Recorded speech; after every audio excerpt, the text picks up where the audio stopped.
Y de la cercanísima orilla del Uruguay y de Europa y sus contingencias electorales legislativas, vamos a esta realidad nuestra de todos los días. Vamos a tener un licenciado en historia, un docente, escritor, tiene una gran cantidad de libros publicados, después nos los va a contar él, que se llama Hernán Sassi, que insistí toda la tarde en decirle Héctor, y entonces ahora estoy diciendo Hernán, así, Sassi, bien pronunciadito, para no equivocarme. ¿Cómo te va, Hernán? Nora Anchar te saluda, ¿cómo estás? Hola, buenas tardes, Nora.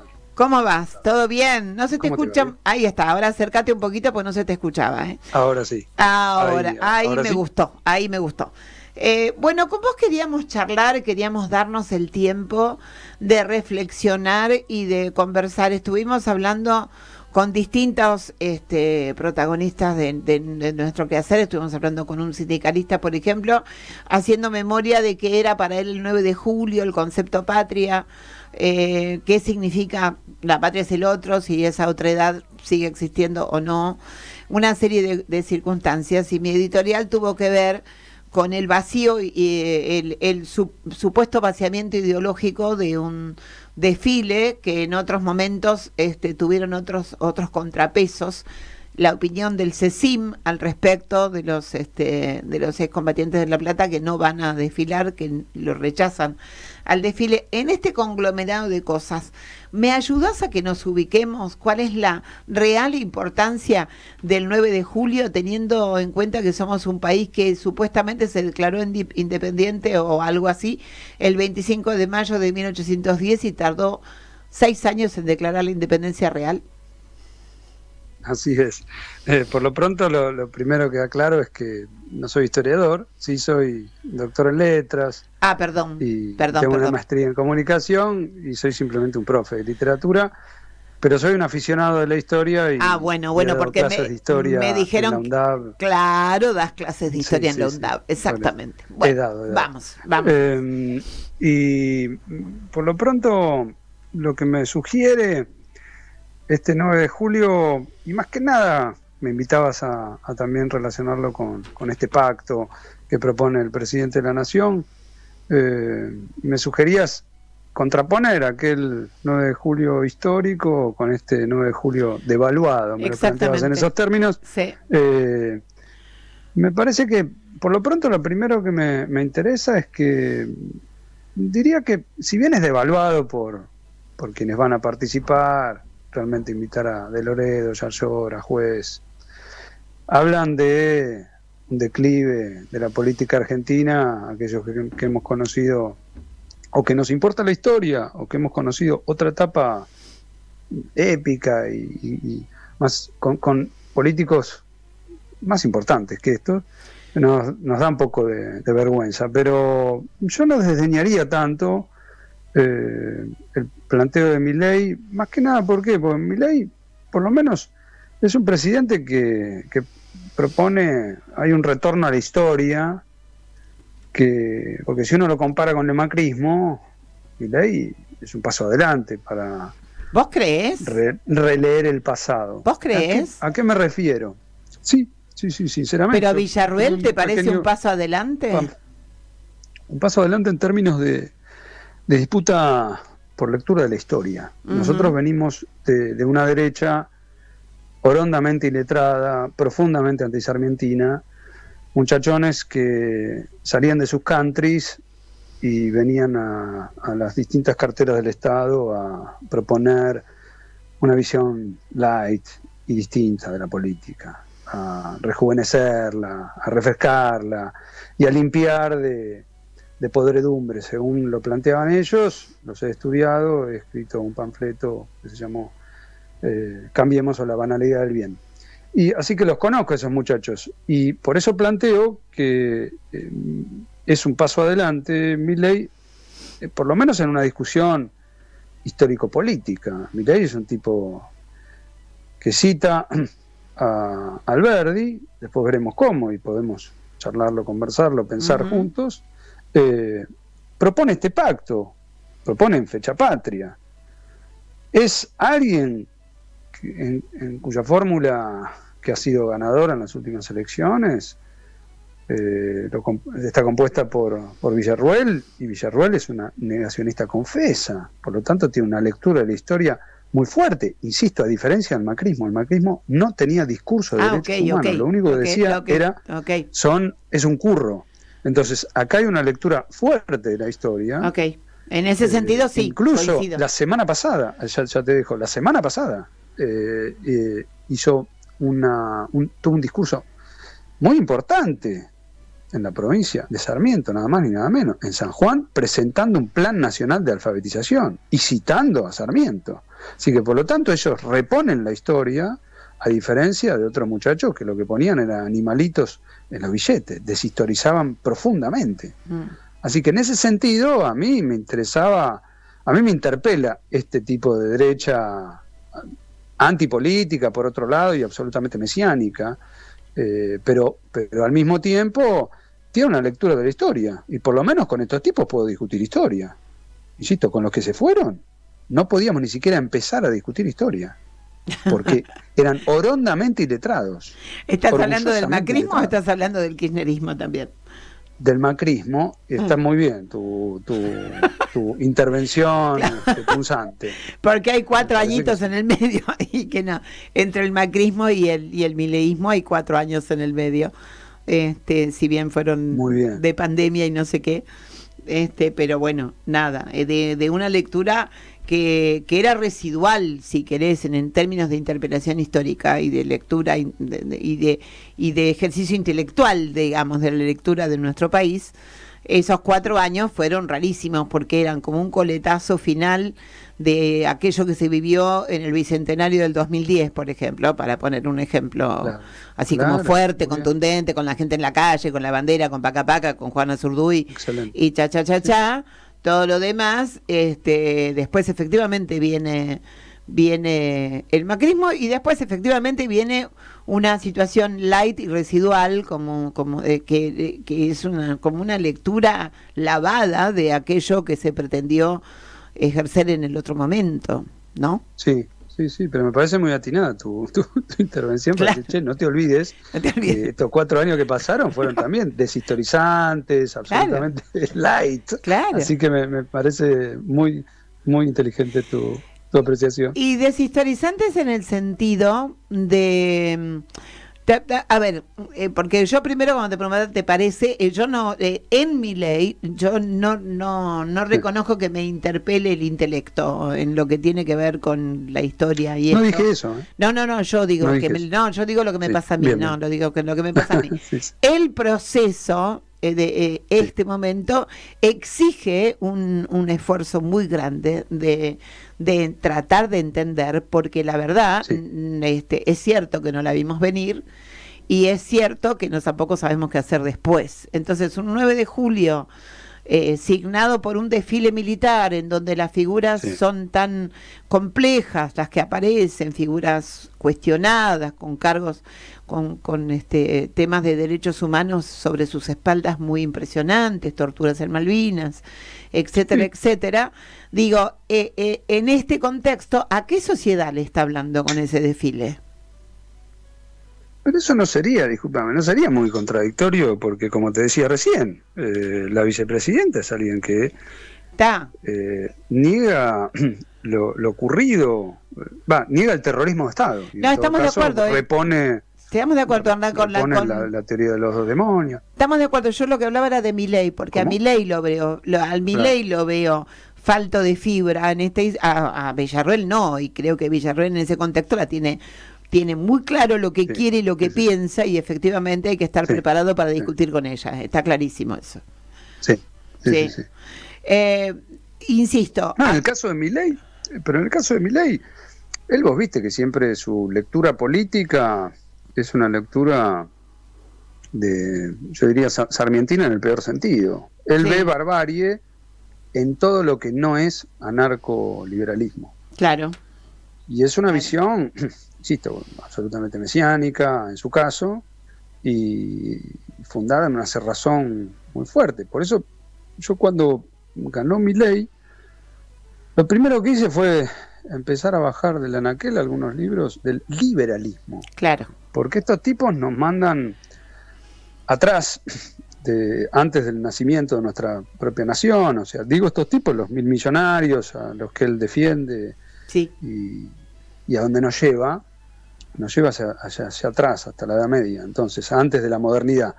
Bueno, entonces, a mí me interpela, y sí me interpela fuertemente Milei, en términos políticos, sí. Porque justamente yo creo que una manera de discutir políticamente con estos tipos y de poder ganarles algún día es justamente reponer ciertos ideales liberales, pero liberales en términos políticos. Te leo un pasaje de Mariano Moreno, ¿me permitís? Sí, claro, sí, claro. 5 líneas. Leo un pasaje de El decreto de supresión de honores de 1810, de firma del gran Mariano Moreno. Dice: la libertad de los pueblos no consiste en palabras, ni debe existir en los papeles solamente. Cualquier déspota puede obligar a sus esclavos a que canten himnos de libertad. Y este cántico maquinal es muy compatible con las cadenas y opresión de los que lo entonan. Si deseamos que los pueblos sean libres, observemos religiosamente el sagrado dogma de la igualdad. Fin de cita.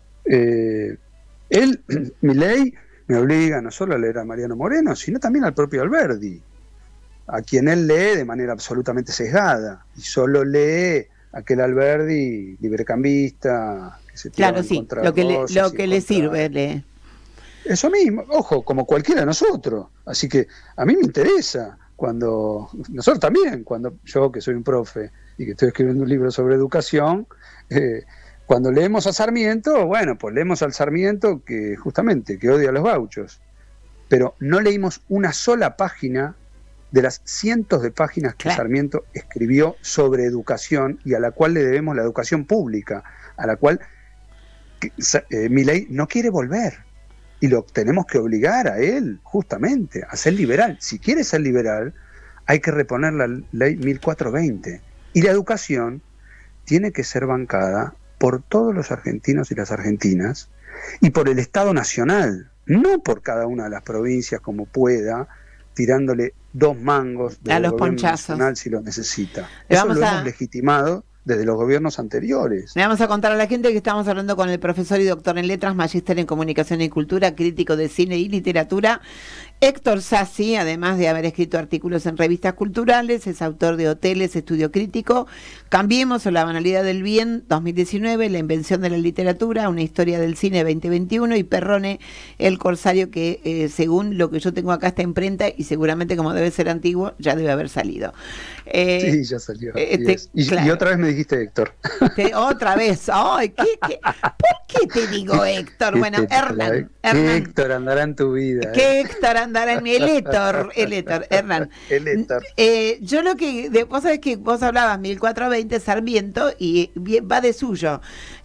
Cuando nosotros leemos estudiamos la historia en la escuela, después en la facultad, después en el periodismo y demás, Roca, depende de dónde te pares, es el asesino de los indígenas, pero es el señor que hizo la 1420. Roca es el tipo que hizo la conquista del desierto, pero es el tipo que también hablaba de la separación de la iglesia y el Estado.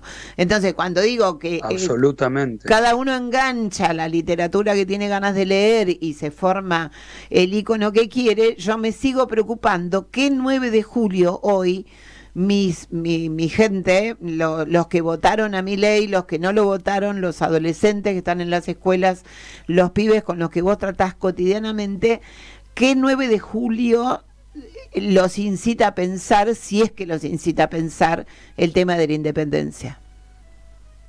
Yo creo que la escuela todavía sigue, por lo menos la escuela primaria, todavía sigue siendo, a pesar de que ha cambiado tanto la cultura y hoy nos gana la pantalla, y más con los pibes nativos digitales.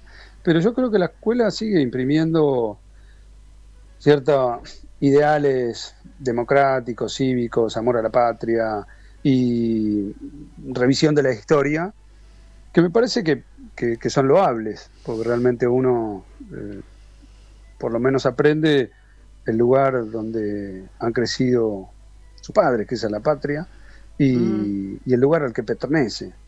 Y me parece que desde ahí, si es desde ahí, y confiando en lo que se hace, insisto, en la escuela primaria, en términos de lectura de la historia, me parece que ahí tenemos un 9 de julio incluso mejor que el de otros años, porque obviamente en tiempos de dictadura tenés un sesgo de un nacionalismo muy fuertemente anticomunista y antipopular.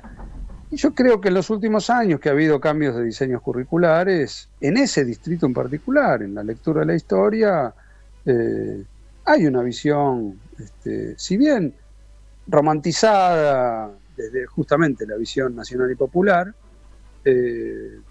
me parece que es de lo poco incluso que podría rescatar de la educación en la situación catastrófica en la que se encuentra. Así que yo diría que los pibes, por lo menos los pibes los pibes más, insisto, más de primaria, ya los que justamente mencionaba, los que votaron a Milei, quizás justamente se han deshistorizado de una manera que justamente los ha ganado la pantalla, y justamente por eso quizás terminaron votando como votaron, no porque no sepan, pero sí un poco desencajados de nuestra propia historia, y no importándole, siendo bien hijos de la posmodernidad, no importándole bien el lugar en que nos ubicamos históricamente. Me parece que es bastante contradictorio el escenario, pero porque justamente es un tiempo de transición, es una época entre aguas, viste, que ya la modernidad no termina de caer y la posmodernidad se ha sentado. ¿Cuánto hace que pasa eso? Y ha deshistorizado todo. ¿Viste esta historia de este asunto, la frase de la partera de la historia? Sí. y demás, digo, ¿cuánto hace que lo que tiene que nacer no nace y lo que tiene que morir no muere? ¿Cuánto hace ya que nuestro país está? Digo, ¿es Milei en ese sentido un parteaguas contundente como quizás fue en otro momento un tipo como Menem? Yo creo que Milei sí, en ese sentido es una repetición de Menem, justamente como pronunciando ese como apocalipsis y ese escenario de hay algo que está muriendo y que lo tenemos que dar por muerto. Pienso, por ejemplo, en la democracia. Este tipo es un referente de la posdemocracia. Este tipo enviando ese mega ley y mega decreto y haciendo este pacto de mayo, un poco de cotillón. Es realmente un monarca, porque, a ver, en aquel tiempo, en 1816, la discusión era justamente entre monarquía y república, y ahí lo tenías a Belgrano con ese proyecto de reivindicar la identidad americana, claro, y San Martín apoyando el proyecto, claro, proponiendo un rey incaico. Entonces ahí la discusión era monarquía o república, y este tipo paradójicamente insisto, sería un nuevo monarca, a diferencia de Menem, porque Menem es un tipo que se valió de los congresos para sacar las leyes. Totalmente. Menem la sacó por el Congreso, o sea, en ese sentido, sí, realmente yo creo que la diferencia, a comparación de este muchacho. Yo creo que la diferencia fundamental entre son muchísimas, ¿no? Pero hay una que es fundamental, y que uno es un animal político y el otro, no voy a cometer el chiste de decir que es simplemente un animal, sino que voy a decir que no es político. O sea, que detesta aquello que dice, o sea, una persona que se autoasume como el topo que viene a destruir desde adentro todo aquello que me molesta, y esto es el Estado, pero al mismo tiempo lo tiene que conducir, realmente, digo, a mí me interpela como ser humano que me creo pensante, a decir, a ver, ese marco de contradicciones, cómo es que se le respeta, y cómo es que se le vota a una persona que dice que viene a romper todo, cómo se le votan facultades extraordinarias, ¿no? Bueno, pero para responder mejor lo que me preguntabas hace un minuto, Me parece que él justamente es un salto hacia adelante de Menem y es el que viene a poner más en crisis eso que decíamos hace unos minutos, de eso que no termina de morir y lo que no empieza, no nace nunca. Uh-huh. Yo creo que él como Trump, como Bolsonaro, como esos referentes de la política de ultraderecha, algunos que no vienen de la política, algunos que son empresarios, otros amparados por las Fuerzas Armadas, como sea, realmente vienen a poner en crisis lo que entendíamos por política incluso. Esta política de la antipolítica también es una política justamente de la posmodernidad. Sí, para ser discutida. Personas que no están atadas a ningún lazo social, a ninguna identidad firme, sea obviamente la del Estado-Nación, pero ni siquiera la de pertenecer, ni que hablar a una familia, a la escuela, ciertas instituciones que eran muy importantes durante décadas y hasta siglos, sí. Bueno, pues están puestas en crisis ahora mismo. Entonces ya no me identifica yo soy afiliado al sindicato de SUTEBA. Bueno, eso nos identifica a un puñado de docentes, pero somos una ínfima minoría de los docentes. Antes el sindicato era un referente identitario. Absolutamente. Realmente en la modernidad era alguien que no solo defendía mis derechos, sino yo me enorgullecía de pertenecer a esa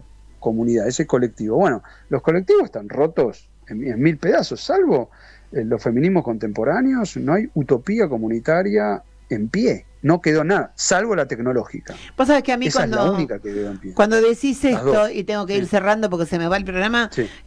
Me anoté grande en un papel, en una A4 acá, Hernán, para no equivocarme cuando te despida. A lo mejor, Hernán, Sassi, en algún momento podés venir acá al piso y charlamos todo de la segunda hora con tranquilidad, porque me parece sumamente interesante y picante, me parece, la forma que tenés de mirar la historia, y hablamos de los bichos malditos de nuestro lugar, ¿no? Hablamos de Roca, hablamos de Alberdi, pero también hablamos de Moreno y la fijación solamente en el Moreno, que lo tiran en alta mar y no toda la otra construcción, en el Belgrano, que era más periodista, abogado y todo lo demás que militar. Nada, me parece que... me interesa, te tomo la palabra. Sí, me encantaría. Cierro por lo menos mi intervención con una cosita. El Pacto de Mayo tiene unos puntos y no hay uno que a mí fundamentalmente me importa como docente, que es el de educación. Se plantean como varios puntos como políticas de Estado. Y yo creo que la política de Estado, una de las políticas de Estado más importantes, debe ser la educación. Debe trascender los partidos, las ideologías, o sea, y realmente si hay una Argentina posible que resurja de lo que quede después de Milei, debemos estar de acuerdo en que apostar la educación debe ser una política de Estado. Absolutamente, tenemos que apostar a la educación.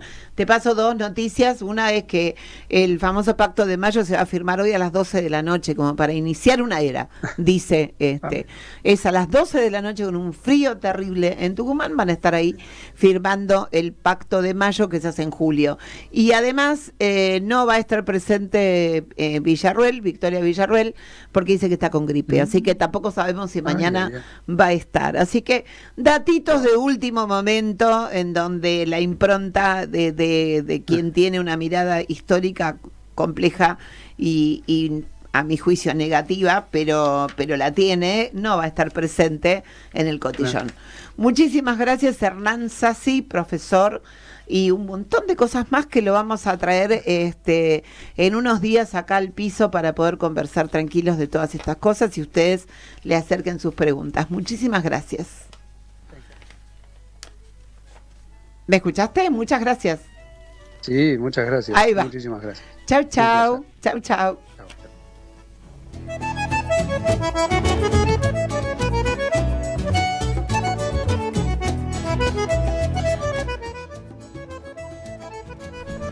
Y nos vamos hasta la semana que viene y te dejo un regalito con una canción de Caminantes.